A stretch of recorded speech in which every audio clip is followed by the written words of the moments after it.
Thank you for joining Cleo and I as we discuss breath. So in breath, we talk about it a lot for Pilates, not so much in bar. We cue it a little bit, like inhale lower, exhale, push up, or usually it's the exhale for exertion. But we are breathing all the time. Maybe controversial, but I think we start our life at the first breath and we end it at our last, and those are the bookmarks of life, right? The bookmark of life is breath. Sorry if you feel differently about birth, but we can all agree that death is when you've taken your last breath. The breath can be taken in so many times a day that we don't even realize it, right? We don't measure, we don't count. It's not like, oh, I want to do 5 breaths today. We probably take 5 breaths before we even realize we're fully awake. And what's amazing about breath is that when we breathe with intention and really put breath where we want it to go, and we can change from breathing shallow to breathing deep to breathing 360. When we change our breath, we actually change different activation.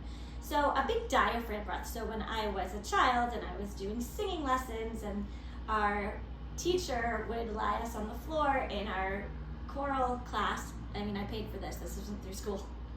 And you'd put the book, a big encyclopedia, if you're old enough to remember how big those are, or a dictionary, or even a phone book, depending on which town you lived in, on your abdomen, right? And you'd try to push the book up with your breath.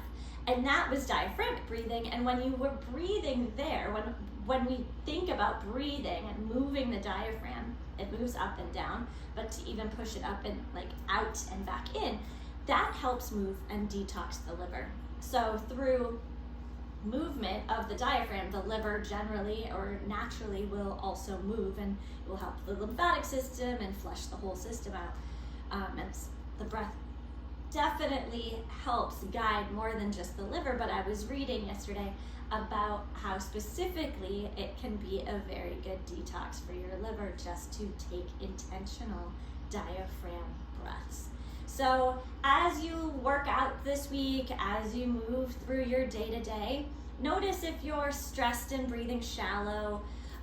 Notice if your abdomen is extending, and you don't need to do that when we do Pilates, right? That's why we have more of a 360 breath. We don't want to push all the breath into our abdomen when we're exercising, but it's good to do a little bit of all of it.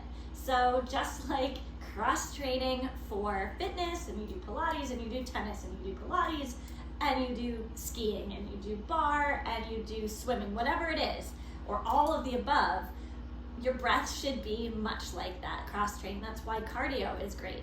Cardio is also great because it helps pulse the breath out. You get all the stale air out. So think about breath when you're thinking about your movement this week, and I'd love to hear how it goes. Have a great day.